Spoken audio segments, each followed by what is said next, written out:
মক্কা থেকে মদিনার দিকে রাতের আধারে, দিনের আলোতে নয়, রাতের আধারে একজন মাত্র সাথী নিয়ে অতি সন্তর্পণে গভীর রাতে মদিনা পাড়ি জমায়েছিলেন। তিনি আজ একা নন, 10,000 সাহাবী তার সাথে, 10 সহস্র সাহাবায়ে কেরামদের নিয়ে মক্কা প্রবেশ করলেন। তিনি বললেন, আমার বিনা অনুমতিতে কোনো বৃদ্ধ, কোনো নারী, কোন অসুস্থ, কোন শিশু কাউকে হস্তক্ষেপ করবে না। তিনি দেখতে পেলেন মানুষ সমানে ছুটছে আর দৌড়াচ্ছে। নবীজি আজ মসজিদে হারামে প্রবেশ করেছেন।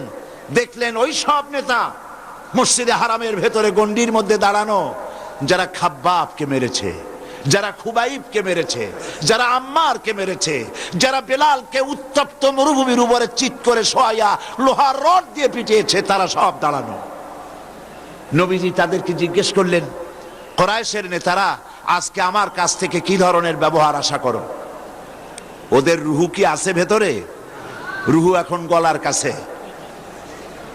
তারা বলছে, মুহাম্মদ বলেন সাল্লাল্লাহু আলাইহি ওয়াসাল্লাম, একজন উত্তম ভ্রাতার কাছ থেকে, একজন উত্তম ভ্রাতুষ্পুত্রের কাছ থেকে যে ধরনের ব্যবহার আশা করা যায়, আপনার কাছ থেকে ঠিক তেমন ব্যবহার আশা করি।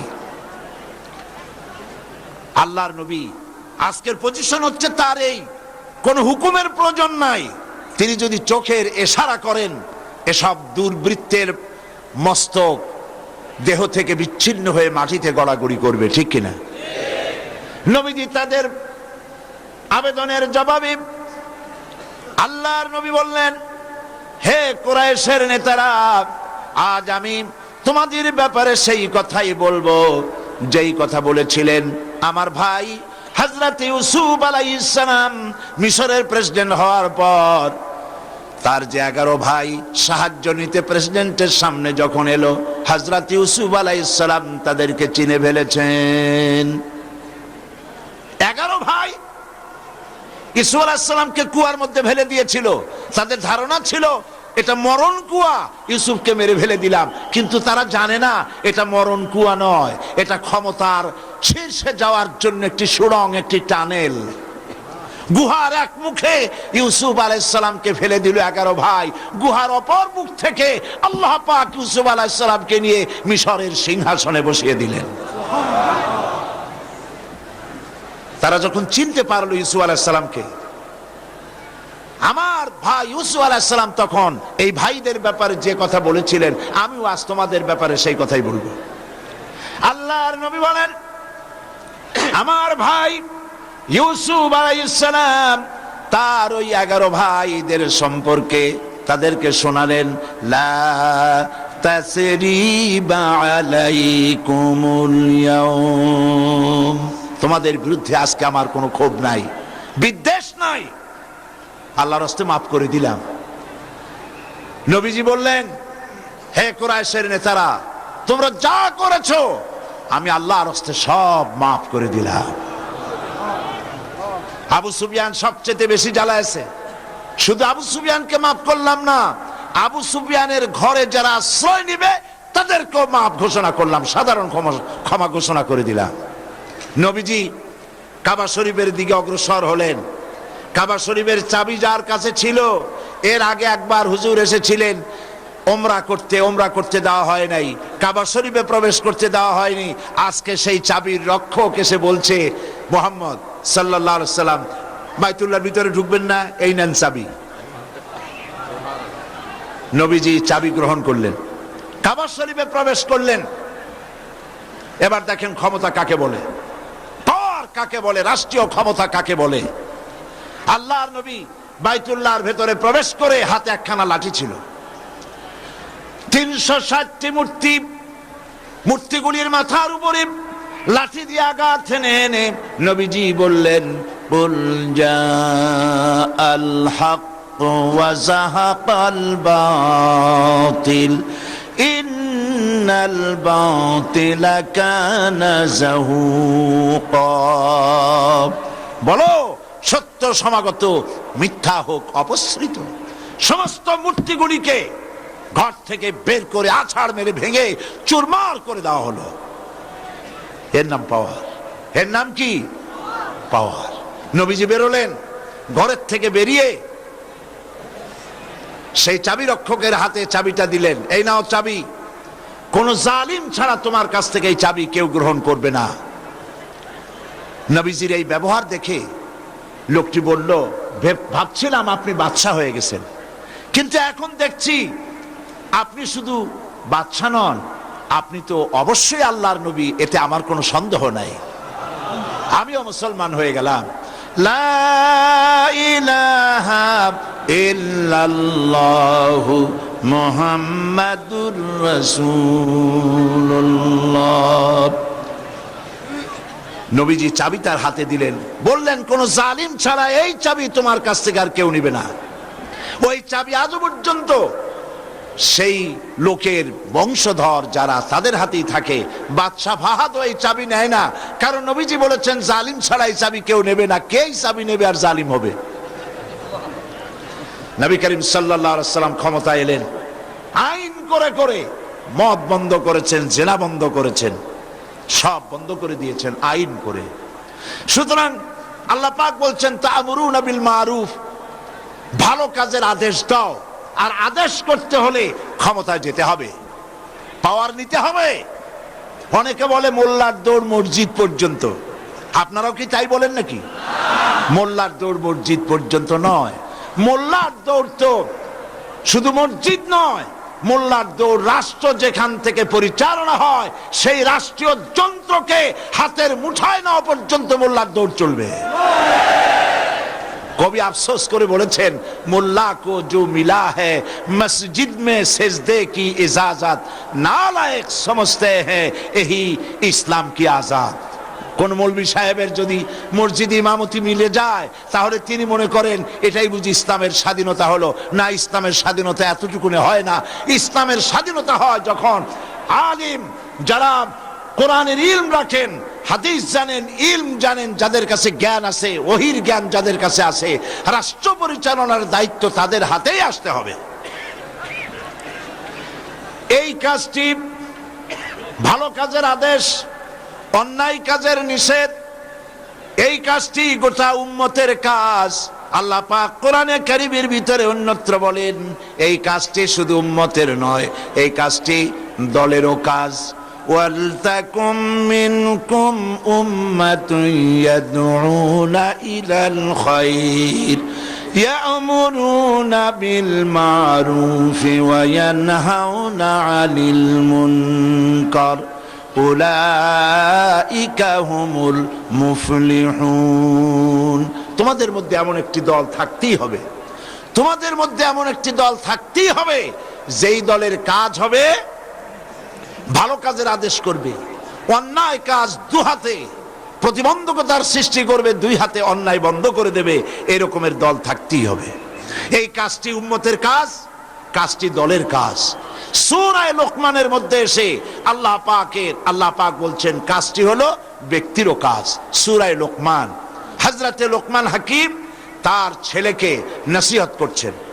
এই নসিহত আল্লাহর কাছে এত পছন্দ হয়েছে, পিতা তার ছেলেকে উপদেশ দিয়েছেন, উপদেশগুলি আল্লাহর কাছে এত পছন্দ হলো যে লোকমান, হযরতে লোকমানের নসিহত আল্লাহ পাক কোরআন শরীফের ভিতরে কোট করে লোকমানকে চিরন্তন করে দিলেন। সুবহানাল্লাহ বিহামদিহি।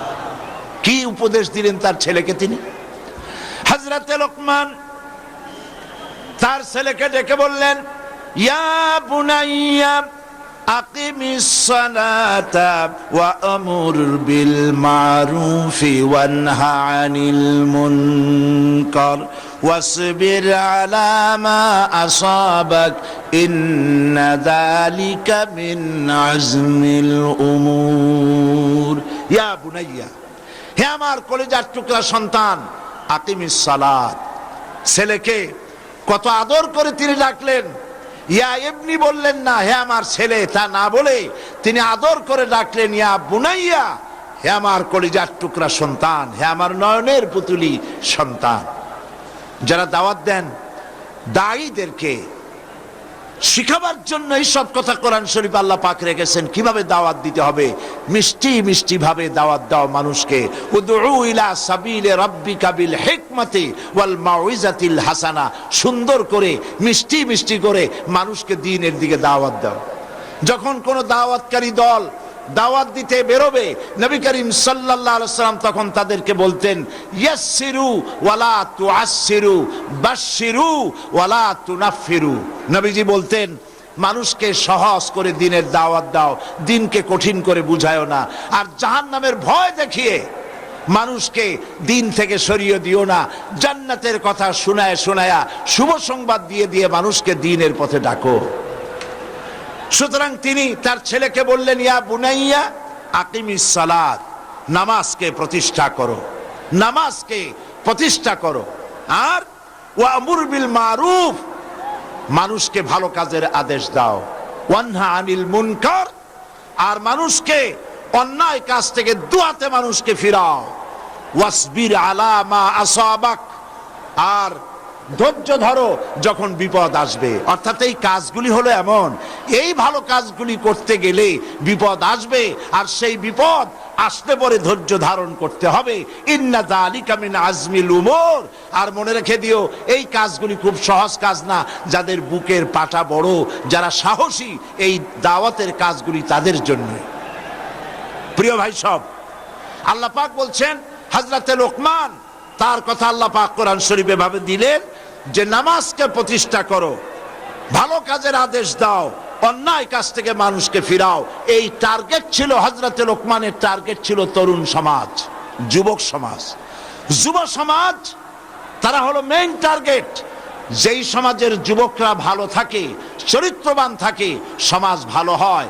আর যুবকদেরকে চরিত্রবান বানাবার জন্য নামাজের চাইতে উত্তম পন্থা আর নাই। এই জন্য নবী করিম সাল্লাল্লাহু আলাইহি ওয়াসাল্লাম তিনি যুবকদের ব্যাপারে সব সময় দরদি মন তার ছিল। একবার এক মাহফিলের ভিতরে নবীজি বক্তব্য রাখছেন, দেখা গেল হযরতে জারীর রাদিয়াল্লাহু তাআলা আনহু বসার জায়গা পান নাই, তিনি এক কোণায় দাঁড়িয়ে আছেন। আল্লাহ নবী দৃষ্টি সেদিকে পড়ল। নবীজি তখন সেই যুবকের দিকে তাকিয়ে নিজের গায়ের চাদর মোবারক তার দিকে ফিকে মারলেন আর বললেন ইজলিস ইয়া জারীর, হে জারীর তুমি আমার চাদরের উপরে বসো। হযরতে জারীর নবীজির চাদর হাতে তুলে নিয়া দুই হাতে বুকের সাথে জড়ায় নিলেন। ফাকাব্বালাহা জারীর ওয়া দাম্মাহা ইলাই, তিনি নবীজির চাদরকে বুকের সাথে জড়ায় ধরে চাদরের উপরে চুমা খাইতে লাগলেন আর বলতে লাগলেন আকরামতানি আকরামাকাল্লাহ কামা আকরামতানি ইয়া রাসূলুল্লাহ, হে রাসূল আপনি আমাকে সম্মানিত করেছেন, আপনার সম্মান আল্লাহ রাব্বুল আলামিন আরো বাড়ায়া দিন। যুবকরা, যুবকদের টার্গেট ছিল, তারাই ছিল, তরুণরাই ছিল হযরতে লোকমানের টার্গেট, উদ্দেশ্য।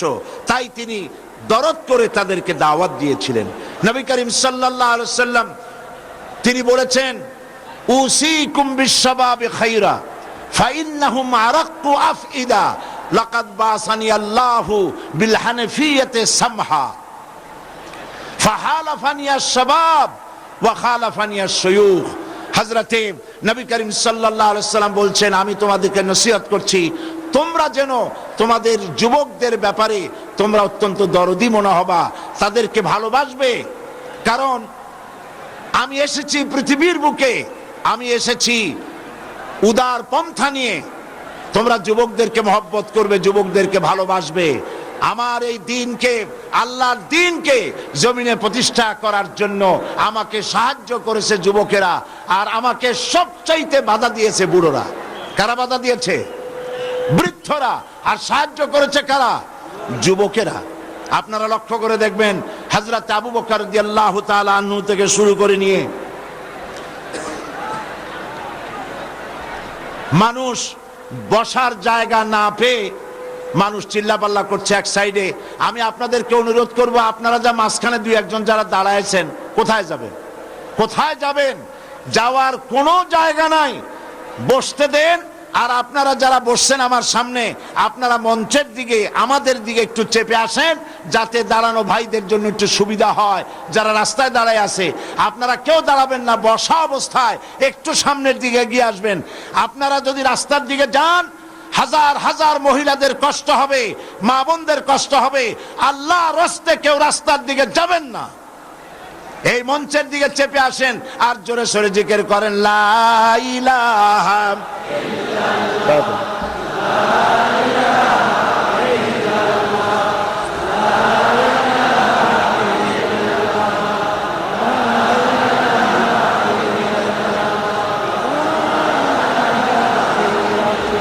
লা ইলাহা ইল্লাল্লাহ, লা ইলাহা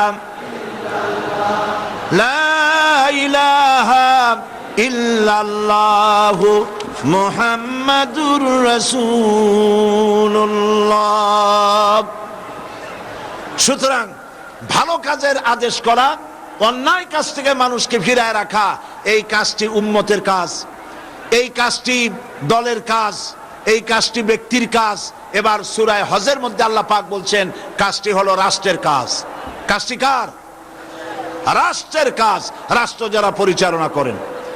আল্লাহ রাব্বুল আলামিন বলেন, আল্লাযীনা ইম্মাক্কান্নাহুম ফিল আরদ আকামুস সালাতা ওয়া আতাউজ যাকাতা ওয়া আমারু বিল মা'রুফি ওয়া নাহাউ আনিল মুনকার ওয়ালিল্লাহি আকিবাতুল উমুর। আল্লাহ পাক বলছেন, আমি যদি, মোমেনরা যদি ক্ষমতায় যায়, দিনদার ইমানদার লোকেরা যদি ক্ষমতায় যায়, তাহলে তারা 4 দফা কাজ করে। বলুন কয় দফা কাজ করে?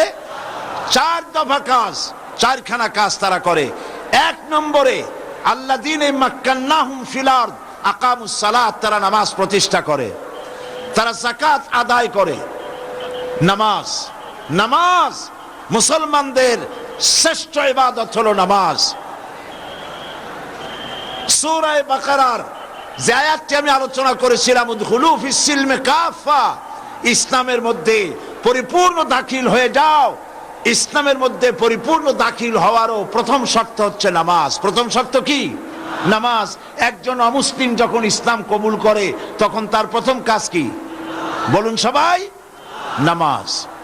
এই নামাজ হযরত মুসা আলাইহিস সালামের কাছে আল্লাহ রাব্বুল আলামিন প্রথম যে ওহী নাজিল করলেন, সে ওহীটাই ছিল নামাজ। ইন্নানি আনাল্লাহ লা ইলাহা ইল্লা আনা ফা'বুদনি ওয়া আকিমিস সালাতা লিযিকরি।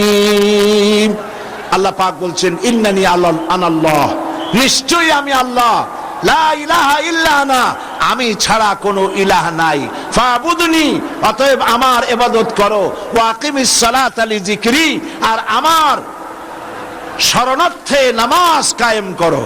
নামাজ, এই নামাজ হলো জীবনের শ্রেষ্ঠ ইবাদত। কোরআন শরীফের মধ্যে আল্লাহ পাক নামাজের কথা 82 বার বলেছেন। আমার দেশে তো মুসলমান এমন বহুত আছে, ওয়াজ শোনার জন্য, তাফসীর শোনার জন্য মুসলমানের অভাব নাই, কিন্তু নামাজ পড়ার মুসলমানের যথেষ্ট অভাব আছে। ঠিক কিনা বলেন? ঠিক কিনা বলেন? আল্লাহ পাক বলছেন নামাজ প্রতিষ্ঠা করো। এই নামাজ যদি প্রতিষ্ঠা হয়, এই কাজটা হলো দায়িত্ব, এই দায়িত্ব হলো গভর্নমেন্টের। নামাজ প্রতিষ্ঠা করার দায়িত্ব কার? বলেন কার? সরকারের দায়িত্ব। সরকার অর্ডার দিবে, মুমিন সরকার অর্ডার করবে যে নামাজকে প্রতিষ্ঠা করো। বেলা 1টা বাজবে, তখন হুকুম হবে সমস্ত কোর্ট কাছারি আদালত, মিল কল কারখানা, সেক্রেটারিয়েট, ক্যান্টনমেন্ট, পার্লামেন্ট সব বন্ধ 1টা থেকে 1:30 পর্যন্ত নামাজের জন্য, আর দুপুরের আহার সারার জন্য। 5 ওয়াক্ত নামাজ যদি এইভাবে গভর্নমেন্ট অর্ডার করে, আর সেই অর্ডার অনুযায়ী মুসলমানেরা যদি 5 ওয়াক্ত নামাজ সঠিকভাবে আদায় করে, চিন্তা করেন, থানায় আজান হয়েছে, দারোগা সাহেবের ইমামতিতে পুলিশেরা দাঁড়ায় গেল নামাজের জামাতে, এসপির ইমামতিতে নামাজ পড়তেছে সেই অফিসের সমস্ত অফিসারেরা, স্বরাষ্ট্রমন্ত্রীর ইমামতিতে তার মন্ত্রণালয়ের লোকেরা জামাতে নামাজ আদায় করতেছে। এই যদি অবস্থা হয়, তাহলে এমন এসপি যে নিজে ইমামতি করে, এমন দারোগা যে নিজে ইমামতি করে বছরের পর বা জামাত নামাজ আদায় করে, এই সব এসপি দারোগা পিটাইয়াও ঘুষ খাওয়ানো যাবে? ঘুষ খাবে? আর খাবে না। যেই কলেজ আর বিশ্ববিদ্যালয় আজান হয়, বিশ্ববিদ্যালয়ের ভাইস চ্যান্সেলর ইমামতি করেন, বিভিন্ন ফ্যাকাল্টির ডিন ইমামতি করেন, আর তার পেছনে ছাত্র ছাত্রীরা নামাজ পড়ে। যেই বিশ্ববিদ্যালয়ে এরকম নামাজ আদায় হয় শিক্ষকদের পেছনে, ভাইস চ্যান্সেলরের পেছনে, সেই বিশ্ববিদ্যালয় কি ধর্ষণের সেঞ্চুরি হতে পারে? জোরে বলেন, পারে? পারে না।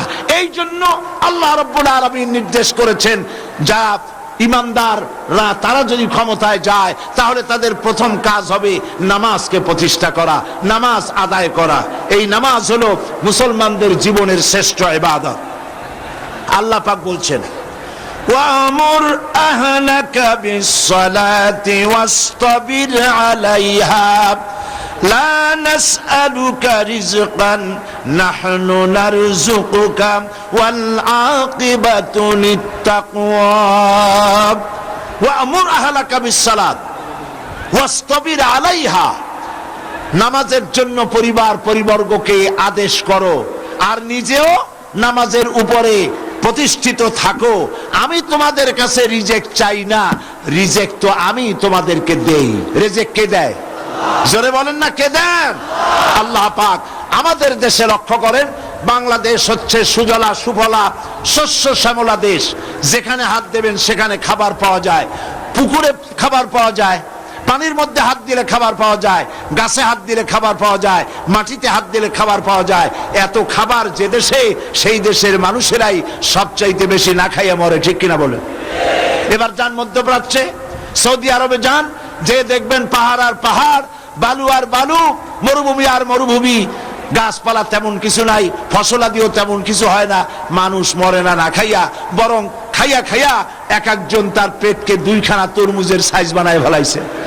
না খাইয়া মরে না, না খাইয়া মরে। যেখানে খাবার আছে, পানি আছে, সম্পদ আছে, এই জায়গার মানুষ মরে। কারণ কি? কারণ হলো আল্লাহ রাব্বুল আলামিন বলেন, ওয়ালাউ আন্না আহলাল কুরা আমানু ওয়াত্তাকাউ লাফাতাহনা আলাইহিম বারাকাতিম মিনাস সামাই ওয়াল আরদ। আল্লাহ পাক বলেন, দেশের লোকেরা, জনপদের লোকেরা যদি দুইটা কাজ করে, এক নম্বরে যদি আমার উপর ঈমান আনে আর আমাকে যদি ভয় করার নীতি অবলম্বন করে চলে, আল্লাহ পাক বলেন, তাহলে আমি ওই জনপদের মানুষের জন্য তাদের দেশের আকাশ আর জমিনের বরকতের সব দরজা আমি আল্লাহ খুলে দেব। আকাশ থেকে, জমিন থেকে বরকত দান করব। আল্লাহ পাক বরকত দেন। আল্লাহকে ভয় যে করে সে নামাজ আদায় করে। আল্লাহ পাক বলেন, রিজেক্ট তো আমি তোমার কাছে চাই না, রিজেক্ট তো আমি তোমারে দেই। নিজে নামাজ পড়ো আর পরিবার পরিবর্গকে নামাজের জন্য নির্দেশ দাও। জাহান্নামে যারা যাবে, যত কারণ আছে জাহান্নামে যাওয়া, তার মধ্যে শ্রেষ্ঠ কারণ হলো, অন্যতম কারণ হলো বেনামাজি থাকা, নামাজ না পড়া। কোরআন বলছে, আল্লাহ রাব্বুল আলামিন কোরআন শরীফের ভিতরে বলছেন, ইয়াতাসাআলুনা আনিল মুজরিমিন মা সালাকাকুম ফি সাকার ক্বালু লাম নাকু মিনাল মুসাল্লিন ওয়া লাম নাকু নুতঈমুল মিসকিন। জাহান্নামীদেরকে প্রশ্ন করা হবে, জাহান্নামে কেন এসেছো? তারা বলবে, আমরা নামাজ পড়ি নাই, নামাজ আদায় করতাম না, আর আমরা মিসকিনদেরকে খেতে দিতাম না। জাহান্নামে যাওয়ার যে বড় দুটি কারণ, তার একটি হলো নামাজ না পড়া, আর একটি হচ্ছে মিসকিনদেরকে খেতে না দেওয়া। প্রিয় ভাই সব, নবী করিম সাল্লাল্লাহু আলাইহি ওয়াসাল্লাম বলেছেন, লা দীনা লিমান লা সালাতা লাহু। তার কাছে দ্বীন নাই, ঈমান নাই, যার কাছে নামাজ নাই। পরিষ্কার কথা হলো, পাসপোর্টে আপনার নাম লেখা থাকতে পারে মুসলমান, সার্টিফিকেটে নাম লেখা থাকতে পারে মুসলমান, ভোটার লিস্টে আপনার নাম লেখা থাকতে পারে মুসলমান, কিন্তু আপনি যদি নামাজি না হন, আল্লাহর খাতায় মুসলমান হিসেবে নাম থাকার কোনো কারণ নাই। মুসলমান হতে হলে নামাজকে সঠিকভাবে আদায় করতে হবে। মান তারাকা সালাতান মুতাআম্মিদান ফাকাদ কাফারা, ইচ্ছে করে যে নামাজ ছেড়ে দিল সে কুফরি করলো। ফাকাদ কাফারার দুটি অর্থ, একটা অর্থ হলো এই ইচ্ছে করে যে নামাজ ছাড়লো সে কুফরি করলো, আর এক অর্থ হলো ইচ্ছে করে যে নামাজ ছেড়ে দিল সে কাফের হয়ে গেল। জোরে বলেন নাউজুবিল্লাহ। একজন আল্লাহর বান্দা আর একজন কাফের, দুইজনের মধ্যে পার্থক্য কি বলেন? নবীজি বলেছেন আল্লাহর বান্দা আল ফারকু বাইনাল আবদি ওয়াল কুফরে, কাফের এবং আল্লাহর বান্দা দুজনের মধ্যে পার্থক্য হচ্ছে নামাজ। যে ব্যক্তি নামাজ আদায় করলো সেই মুসলমান, সেই আল্লাহর বান্দা, যে নামাজ পড়লো না সে কাফের। আমি আপনাদের খেদমতে আরজ করতে চাই, 5 ওয়াক্ত নামাজ সঠিকভাবে আদায় করার দায়িত্ব আল্লাহ পাক আমাদেরকে দিয়েছেন। সেই দায়িত্ব যেন আমরা পরিপূর্ণরূপে আদায় করি। আর সেই নামাজটা হতে হবে সাল্লু কামা রাআইতুমুনি উসাল্লি, নামাজ পড়ো সেইভাবে যেভাবে আমাকে নামাজ পড়তে তোমরা দেখেছো। সুবহানাল্লাহ। নবীজির মতো করে নামাজ পড়তে হবে, নামাজ যেন সহিভাবে আদায় হয়। আর এই নামাজই হলো ইন্নাস সালাতা তানহা আনিল ফাহশাই ওয়াল মুনকার, নামাজ মানুষকে অশ্লীলতা এবং পাপাচার থেকে মানুষকে রক্ষা করে। এই 5 ওয়াক্ত নামাজ জীবনে আর ছাড়বো না, এই ওয়াদা করবেন আপনারা? এই ওয়াদা করবেন জীবনে আর কোনোদিন নামাজ ছাড়বো না। নামাজ ছাড়ার অর্থই হলো কুফরি করা অথবা কাফের হয়ে যাওয়া।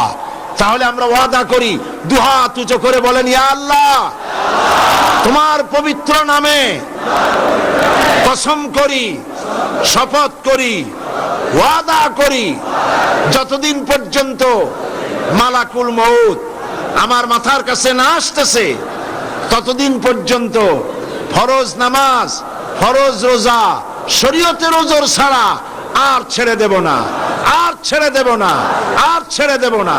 এবার জোরে বলেন, ইয়া আল্লাহ, আমার আজকের এই কসম, আমার এই আজকের তাফসীরের মাহফিলের শপথ, আমার মৃত্যু পর্যন্ত আমাকে পালন করার তৌফিক দাও।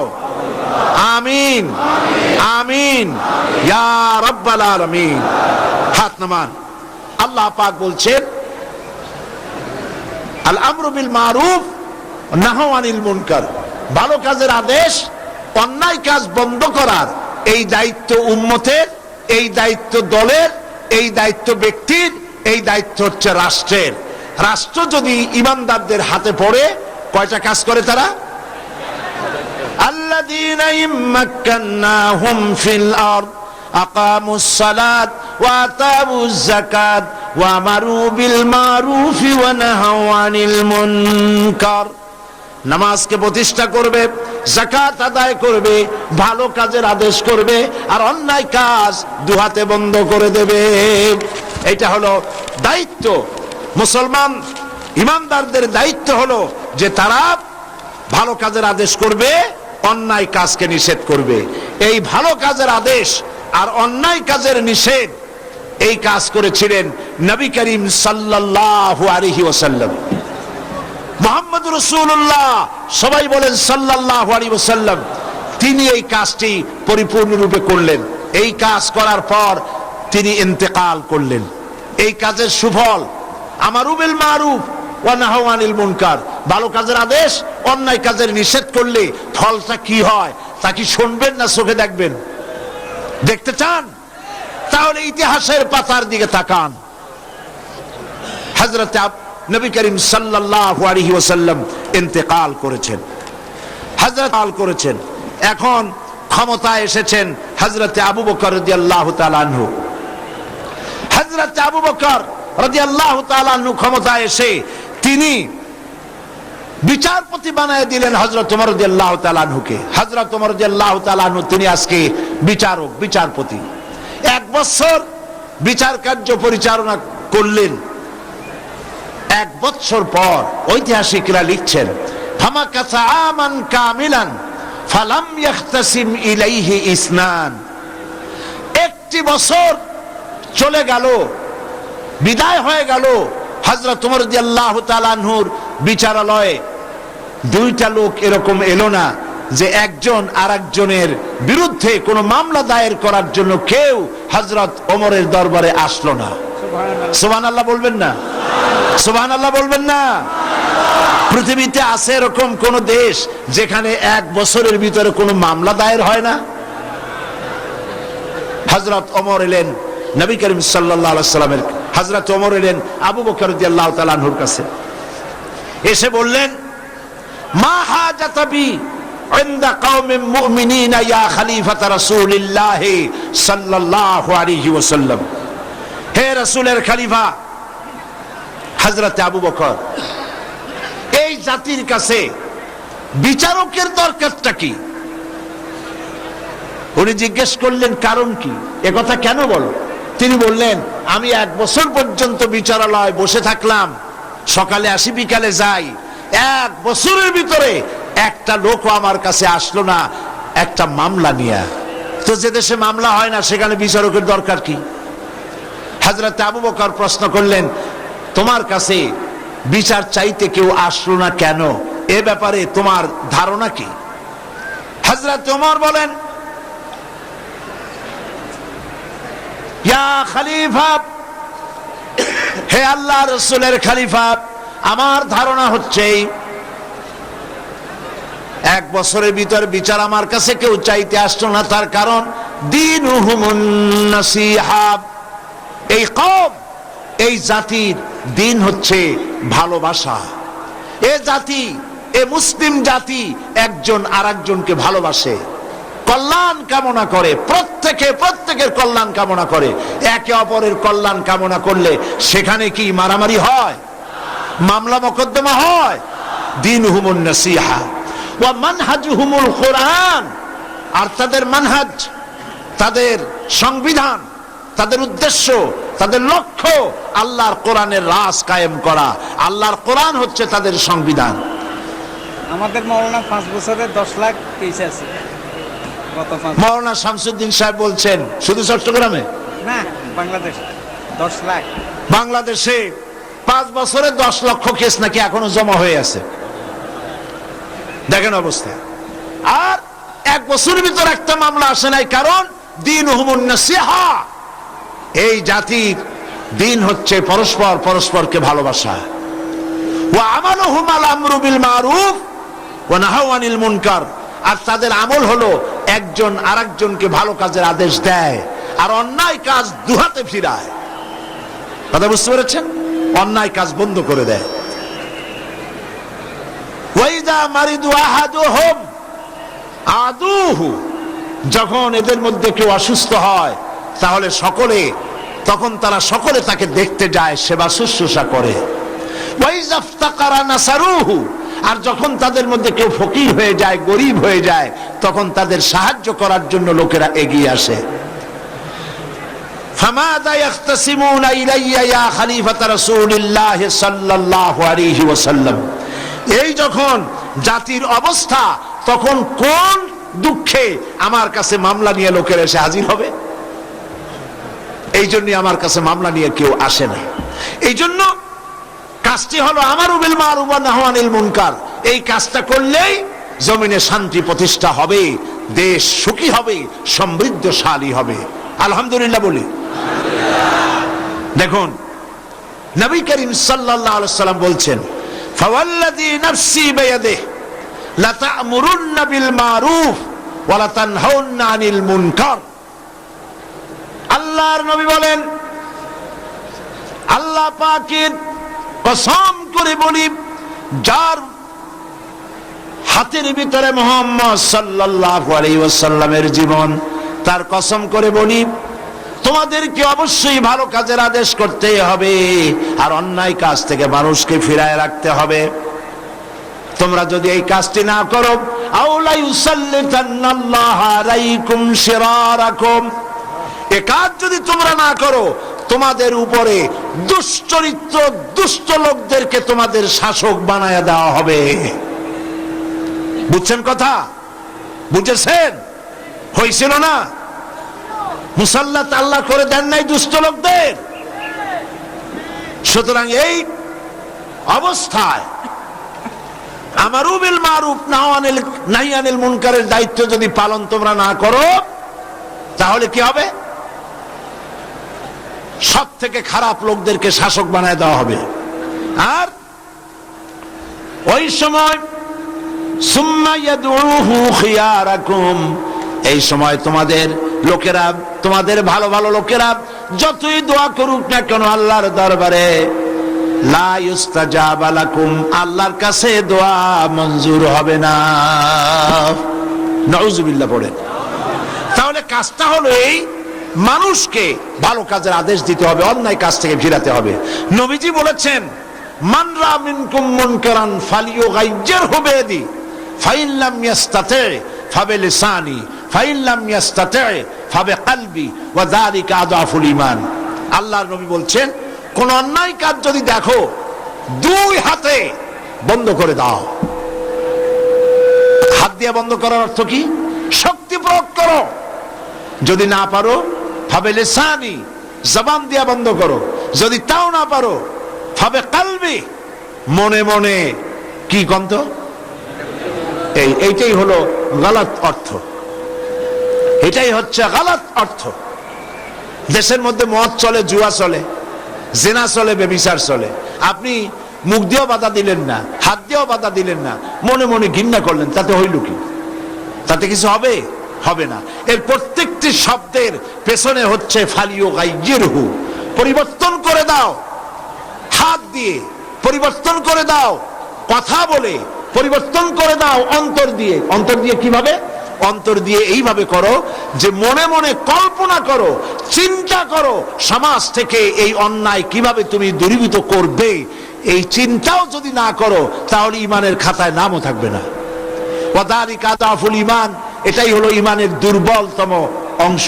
তাহলে ইমান তিন প্রকার হলো এখানে, first class, second class, third class. আপনারা কোন ক্লাসে যেতে চান? কোন ক্লাসে যেতে চান? ফার্স্ট ক্লাসে যেতে চান, তাহলে দু হাতে বাধা দিন। আর যদি সাহস না হয়, অন্তত মনে মুখে মুখে আপনি মুখে বাধা দিন। তাও যদি না পারেন কেউ, থার্ড ক্লাসের কিন্তু কোনো দাম নাই। থার্ড ক্লাস যদি কেউ, মেট্রিকে থার্ড ক্লাস, বিএতে, ইন্টারমিডিয়েটে, মাস্টার্সে, সব জায়গায় থার্ড ক্লাস। এই সার্টিফিকেট নিয়ে কোনো জায়গায় চাকরি করতে যাবেন, আপনার অ্যাপ্লিকেশন দেখিয়া দুনিয়ার 14 গোষ্ঠীর থার্ড ক্লাস দেখে বলবে, বাবা অ্যাবাউট টার্ন করো, বাড়ির দিকে ডবল মার্কস করো। থার্ড ক্লাসের দাম নাই, দাম হলো ফার্স্ট ক্লাসের। ফার্স্ট ক্লাস মোমেন্ট হতে হবে, বাধা দিতে হবে দুই হাতে। আজ শহরে বন্দরে অশ্লীলতা ছেয়ে পড়েছে চতুর্দিকে, ঠিক কিনা বলেন? সিনেমার পোস্টার, অশ্লীল পোস্টার দিয়ে সে আছে শহর বন্দর, মোমেনারা দেখে আর হেঁটে যায়। আপনাদের দায়িত্ব আছে। আপনারা মন্ত্রী যখন আসে, মন্ত্রীদের ধরবেন, ডিসি কে ধরবেন, এসপি কে ধরবেন, আপনারা দাবি জানাবেন, আইন আমরা হাতে তুলে নিতে চাই না। আপনারা সন্ত্রাস বন্ধ করতে চান, আপনারা মাস্তানি চাঁদাবাজি বন্ধ করতে চান, আর বাইরে এই ধরনের অশ্লীল ছায়াছবির পোস্টার টানায় রাখবেন। আপনারা কিছুতেই এটা বন্ধ করতে পারবেন না। হয় আপনারা বন্ধ করেন, না হয় জনগণ এগুলি গোবর মেখে, আলকাতরা মেখে এগুলি সব বন্ধ করে দেবে। পারবেন না বলতে? পারবেন না? পারতে হবে। এটাই তো আপনার কাজ। এই কাজ করার জন্য যদি এগিয়ে আসেন, আবার যদি জাগ্রত হন, দুনিয়া আবার আপনার পায়ের উপরে চুমো খাবে ইনশাআল্লাহ। বলেন ইনশাআল্লাহ। আর জিহাদ যদি ভুলে যান, জিহাদ যদি ভুলে যান, জেলের ভয় কথা বলবেন না। মন্ত্রীর সামনে এমন কথা বললে যদি আমারে যদি গ্রেফতার করায়, আমি যদি এই হক কথা বলি, আমার যদি চাকরি না থাকে, তাহলেই সর্বনাশ হলো। আজ পৃথিবীতে 140 কোটি মুসলমান, কিন্তু এই মুসলমানগুলির কোনো দাম নাই। আমি ঠিক বললাম কিনা? দাম আছে? আচ্ছা ভাই, এইখানে আপনারা দাঁড়ান কেন আর হাঁটেন কেন? বসা মানুষেরও তো কিছু কাজ আছে। যারা দাঁড়ায় নিতান্ত পেশাব পায়খানার কথা যদি না বলে হাত ধরে বসায় দেন। মানুষের তো আদব কায়দাও থাকা উচিত। লক্ষ লক্ষ মানুষ, আপনি যাবেন কই? আল্লাহ মানুষের হুঁশ জ্ঞান দিন, জোরে কোন আমিন। আল্লাহ মানুষকে বুদ্ধি বিবেচনা দিন, বলেন আমিন। যারা দাঁড়াইছেন বসায় দেন, আর জোরে সরে জিকির করেন লা ইলাহা ইল্লাল্লাহ। ইল্লাল্লাহ,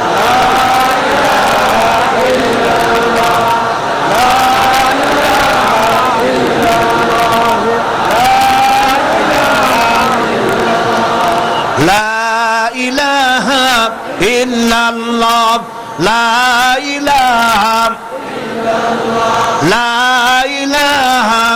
ইল্লাল্লাহ, লা ইলাহা ইল্লাল্লাহ মুহাম্মাদুর রাসূলুল্লাহ।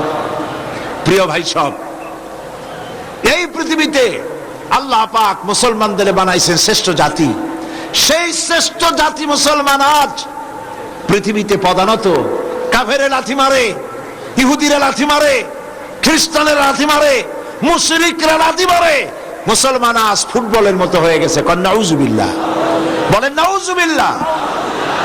এমন সময় তো ছিল যখন 8খানা খেজুর 2 জনে ভাগ করে খেয়ে, আধা গ্লাস পানি 4-5 জনে ভাগ করে খেয়ে যুদ্ধ করেছে রোমানদের বিরুদ্ধে, পার্সিয়ানদের বিরুদ্ধে যুদ্ধ করে মিশর থেকে শুরু করে, মরক্কো থেকে শুরু করে রাবাত পর্যন্ত সারা পৃথিবীর অর্ধেকটা পৃথিবী মুসলমানদের পায়ের তলায় এসে গেছিল। আমরা তো সেই মুসলমান, ঠিক কিনা? আজ 140 কোটি মুসলমান, দাম নাই। হযরতে সাদ বিন আবি ওয়াক্কাস রাদিয়াল্লাহু তাআলা আনহু 60,000 সৈন্য নিয়ে পারস্যের বহরজ নগর অবরোধ করে দরিয়ার পাড়ে চলে গিয়েছেন। জিজ্ঞেস করলেন সাহাবীদের, ইসলাম কি এই পর্যন্ত রাখবে, না ইসলামের পতাকা নদীর ওপারেও তুলবে? এমন এক সময় ছিল যখন জঙ্গলের প্রাণীরাও আমাদের কথা শুনতো। সুবহানাল্লাহ বলেন। সাহাবীরা বললেন, সেনাপতি আপনি যেভাবে নির্দেশ করবেন, আপনার নির্দেশ অনুযায়ী আমরা সেটা ফলো করব। আমরা আল্লাহর ইসলামকে, ইসলামের পতাকাকে এই পার পর্যন্ত নয়, বরং নদীর ওপারেও আফ্রিকার ভূখণ্ডেও উড়াতে চাই। হযরতে সাদ বললেন, তাহলে আমার সঙ্গে দরিয়ার ভিতরে ঝাঁপায় পড়ো। অন্ধকার রাত, তরঙ্গমালা, উত্তাল তরঙ্গমালার উপর দিয়ে হযরতে সাদ 60,000 সাহাবী নিয়ে, মুসলমানদের নিয়ে ঝাঁপায় পড়লেন নদীর বুকে। আর বললেন, আমার সাথে পড়ো, নাস্তাইনু বিল্লাহি ওয়া নাতাওয়াক্কালু আলাইহি হাসবুনাল্লাহু নি'মাল ওয়াকিল নি'মাল মাওলা ওয়া নি'মান নাসির। অন্ধকার রাতে উত্তাল তরঙ্গমালার মধ্য দিয়ে ঘোড়ায় সওয়ার হয়ে উষ্ট্র বাহিনী আর অশ্বারোহী সাহাবায়ে কেরাম নদীর ওপারে চলে গেলেন। বিশ্বকবি আল্লামা ইকবাল বলেন, দশত দশত হ্যায়, দশত দশত হ্যায়, দরিয়া ভি না ছোড়ে हमने, दश्त दश्त है दरिया भी न छोड़े हमने, बहरे जुल्मत पे दौड़ा दिए घोड़े हमने। প্রান্তর তো প্রান্তর, অন্ধকার রাতে উত্তাল তরঙ্গমালার উপর থেকে ঘোড় সওয়ার হয়ে আমরা আফ্রিকার ভূখণ্ড ইসলামের পতাকা উড্ডীন করেছি। আমরা সেই মুসলমান। দরিয়া পাড়ি দিয়ে মুসলমানেরা চলে গেল। একটা ঘোড়া, একটা উট হারায় গেল না। একজন সাহাবীও পানিতে ডুবে গেলেন না।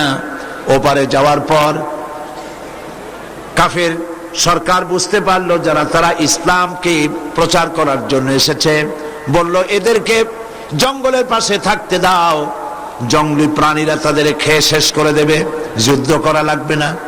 হযরতে সাদ এই ব্যাপার বুঝতে পারলেন, তিনি তার সঙ্গীদের বললেন, একটা মঞ্চ তৈরি করো। একটা মঞ্চ তৈরি করা হলো।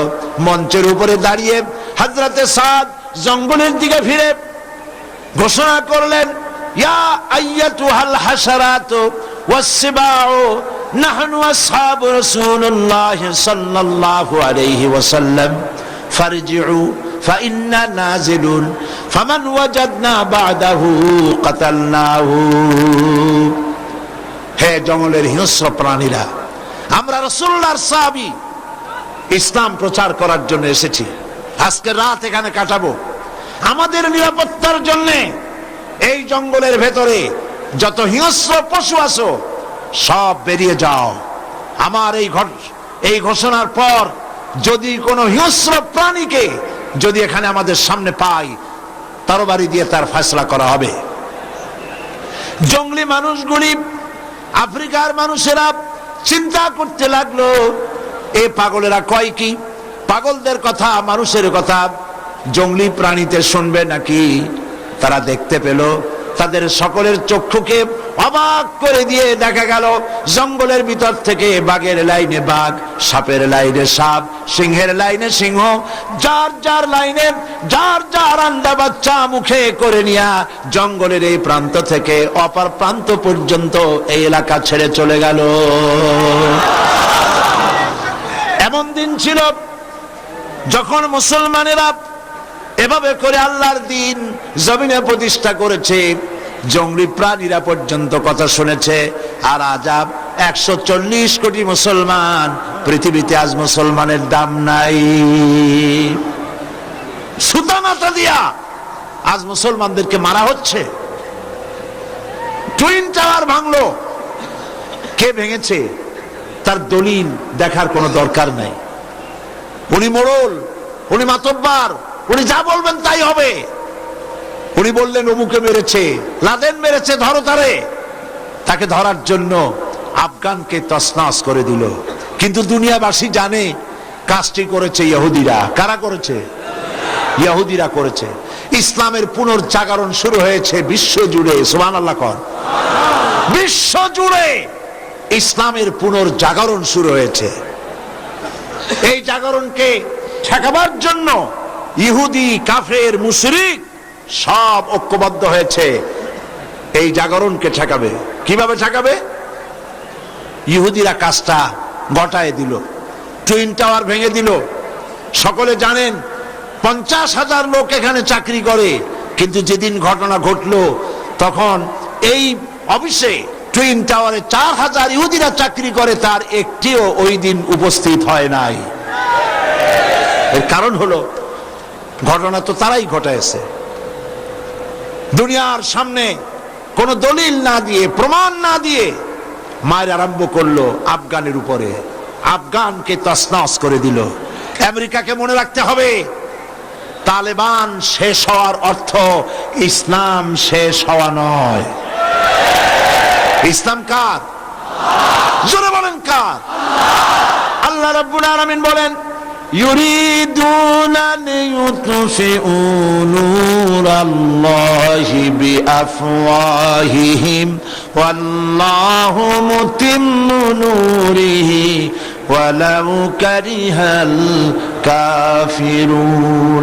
ওরা চায় মুখের ফু দিয়া আমার আলোকে নির্বাপিত করে দেবে। আল্লাহ পাক বলেন, আমি আমার দিনকে পূর্ণতা দান করব, তাতে কাফের বেঈমানদের ভিতরে যত জ্বালা যন্ত্রণা হোক, ওদের মনে যত অসহনীয় হোক, ইসলাম আমি জিন্দা করব। আমরা ভেবেছিলাম বুশের দশা আফগানিস্তানে আব্রাহার মতো হবে, কিন্তু আল্লাহ এত তাড়াতাড়ি তাকে নেবে না। এর পেছনে আল্লাহ পাকের বিরাট পরিকল্পনা আছে, যে পরিকল্পনা আমরা বুঝি না। ওয়াল্লাহু আ'লামু ওয়া আনতুম লা তা'লামুন। আল্লাহ ভালো জানেন, আমরা জানি না। তবে একটা জিনিস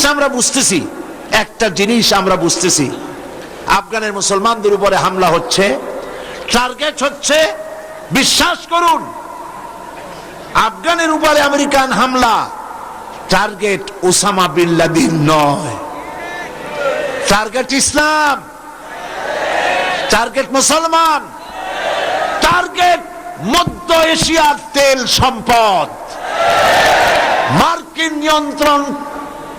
নিয়ন্ত্রণে নিয়ে এই তেল সম্পদকে কুক্ষিগত করার জন্য উজবেকিস্তান তাজিকিস্তান থেকে আফগানের ভেতর দিয়ে পাকিস্তানের পোর্ট ব্যবহার করে পাইপলাইনের মাধ্যমে তেলগুলি শোষণ করে নেওয়া, চুরি করে নেওয়া, এটাই হলো মূল উদ্দেশ্য। ইসলাম ধ্বংস করবে, মুসলমান শেষ করবে, আর মুসলমানদের তেল সম্পদকে বিনষ্ট করে দেবে, এই টার্গেট নিয়ে সে এগোচ্ছে। কিন্তু আমেরিকায় মানুষ তো আছে, সব তো আর বুশ না, মানুষ আছে যারা চিন্তা ভাবনা করে। একটা মানুষ ভুল করেছে বা করে নাই, কে করেছে আমরা জানি না। টুইন টাওয়ারের ঘটনা যারা করেছে আমরা তার নিন্দা করি, অমানবিক কাজ অবশ্যই নিন্দা করি, কিন্তু কোন প্রমাণ ছাড়া এই যে কাজটা আমেরিকা করলো, আমেরিকার জনগণ বুদ্ধিমান বিচক্ষণ যারা, তারা চিন্তা করছে এই মুসলমানগুলোরে মারে কেন? ওদিকে ইসরায়েল দিয়ে মারাচ্ছে প্যালেস্টাইনে, নিজেরা মারতেছে আফগানে, কারণটা কি? ইসলামটা কি? কোরআনটা কি? এই যে মৌলবাদ করে জিনিসটা কি বোঝার জন্য তারা কোরআনের কাছে আসতেছে, তারা ইসলামের কাছে আসতেছে। আমাদের কাছে খবর আছে বিগত 11ই সেপ্টেম্বর টুইন টাওয়ারের ঘটনার থেকে শুরু করে এ পর্যন্ত আমেরিকায় খ্রিস্টানরা ইসলাম কবুল যে করতেছে তার রেশিও অতীতের যে কোনো সময়ের তুলনায় আমেরিকা ইসলাম গ্রহণ করার সংখ্যা 4 গুণ বেড়ে গেছে। এখন আমার কাছে তো মনে হয় অসম্ভব নয় আমেরিকার প্রেসিডেন্ট কে হবে তা আগামীতে আমেরিকার মুসলমানেরাই নির্ধারণ করবে, সেই পজিশন আসতেছে ইনশাআল্লাহ।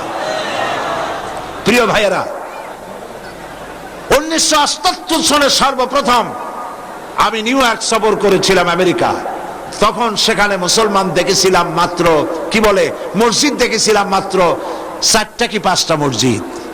আর গত জুন মাসে নিউ ইয়র্ক সফর করলাম, আমি তাদের কাছ থেকে জানতে পারলাম নিউ ইয়র্ক, শুধুমাত্র নিউ ইয়র্ক সিটিতেই নাকি এখন 3 শতাধিক মসজিদ, শুধু একটা সিটিতে, নিউ ইয়র্ক মেগা সিটি, 300 মসজিদ। ইংল্যান্ডে আজ থেকে 100 বছর আগে, 100 বছর আগে মসজিদ ছিল মাত্র একটা। সেই ইংল্যান্ডে এখন মসজিদের সংখ্যা 8000 ছাড়াই গেছে। কেমনে ঠেকাবে?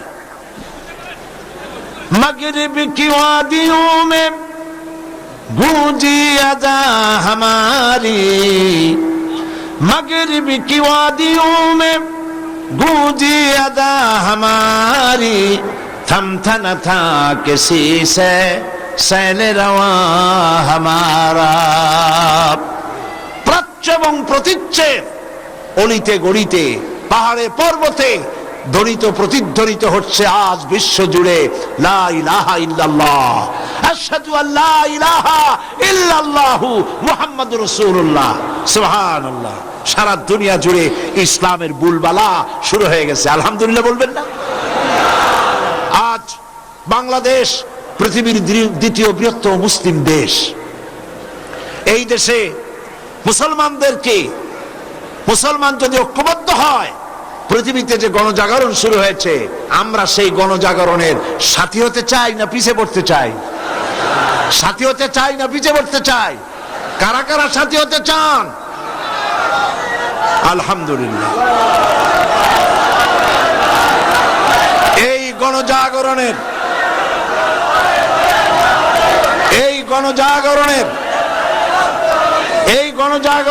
সাথী হতে হলে মুসলমানদেরকে ঐক্যবদ্ধ হতে হবে, শাহাদাতের তামান্না বুকে ধারণ করতে হবে। আল্লাহ পাক সংখ্যার উপরে ভিত্তি করে মুসলমানদের বিজয় দেন না। মুসলমানদের বিজয় হয় আল্লাহর রহমতে। কিসের উপরে হয়? শর্ত হলো ঈমান। আল্লাহ পাক কোরআনের ভিতরে বলেছেন, ওয়ালা তাহিনু ওয়ালা তাহজানু ওয়া আনতুমুল আ'লাউনা ইন কুনতুম মুমিনিন। কোনো ভয় নাই, কোনো চিন্তা নাই, যদি তোমরা মুমিন হও আল্লাহ পাক বলেন তোমাদেরকে আমি জয়ী করব।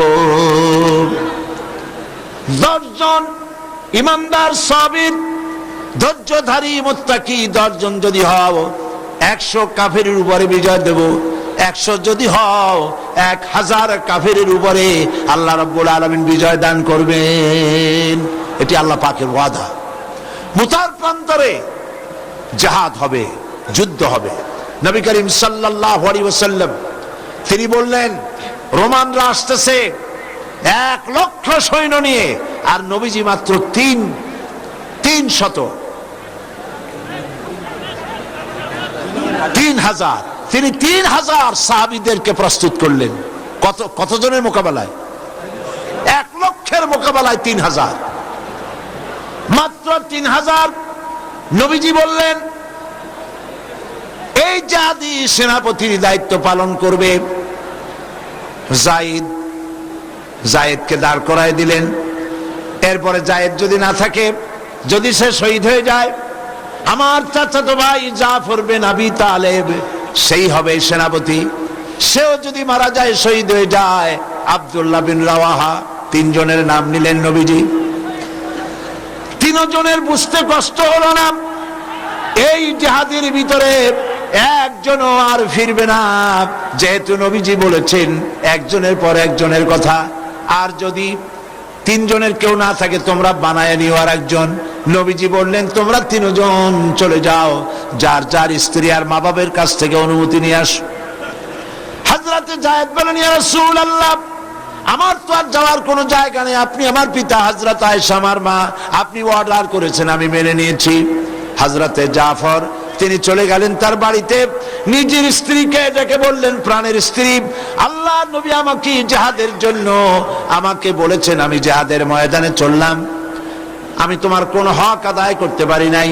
আমার বাচ্চাগুলিকে দেখো, তারা যেন আমি যে রাস্তায় জীবন দিলাম সেই রাস্তায় যেন তারা তৈরি হয়ে যায়। হযরত জাফরের স্ত্রী তিনি বললেন প্রাণের স্বামী, আমি নবীজির অর্ডার করেছেন আপনাকে জিহাদে যাওয়ার জন্য, আমি নিষেধ করতে পারি না, তবে আমি আল্লাহর কাছে দোয়া করি। দুখানা হাত উত্তোলন করে তিনি দোয়া করলেন, রব্বুল আলামিন আমার স্বামী নবীর নির্দেশে জিহাদের ময়দানে যেতেছে, তুমি দয়া করে তাকে জিহাদের ময়দান থেকে গাজী বানাই আমার কাছে ফিরাইয়া দিও। হযরত জাফর তরবারি উন্মুক্ত করে তরবারির উল্টা পিঠ দিয়া হযরতে জাফর তার স্ত্রীর হাতের উপর মৃদু আঘাত করলেন আর বললেন, শোনো স্ত্রী, উল্টা দোয়া করো না, আল্লাহর নবী আমার নাম 2 নম্বরে বলেছেন, আমি যে আজকের এই জিহাদের ময়দানে শহীদ হয়ে যাব এতে কোনো সন্দেহ নাই। তিনি চললেন, স্ত্রী কাঁদে, বাচ্চা ছেলেগুলি পিছনে পিছনে আব্বা আব্বা বলে কান্দে। হযরতে জাফর একবারের জন্য পিছনের দিকে ফিরে দেখলেন না কে কান্দে। প্রিয় ভাইরা, হযরতে আব্দুল্লাহ বিন রাওয়াহা ওই দিন ছিল তার বাসর সজ্জা, নতুন বিবাহ করেছেন, বাসর রাত আজ, চলে গেছেন বাড়িতে। তারপর বাইরের থেকে শুনতে পান স্ত্রী কোরআন শরীফ তেলাওয়াত করতেছেন। হযরতে রাওয়াহা বলছেন, হযরত আব্দুল্লাহ বলছেন, প্রাণের স্ত্রী, আমি তোমার স্বামী এসেছি, একটু কোরআন পড়া বন্ধ করো, আমার একটু কথা শোনো। নবীজি আমাকে জিহাদের ময়দানে যাওয়ার জন্য অর্ডার করেছেন, আমি জিহাদের ময়দানে যাচ্ছি, আমি তোমার কোনো হক আদায় করতে পারি নাই, তুমি আমাকে আল্লাহর হস্তে মাফ করে দিও। স্ত্রী বলছে, প্রাণের স্বামী, একটা বার ভেতরে আসেন, আমি আপনাকে দেখে নেই, একবার মাত্র দেখেছিলাম, আরেকটি বার আপনাকে দেখতে চাই।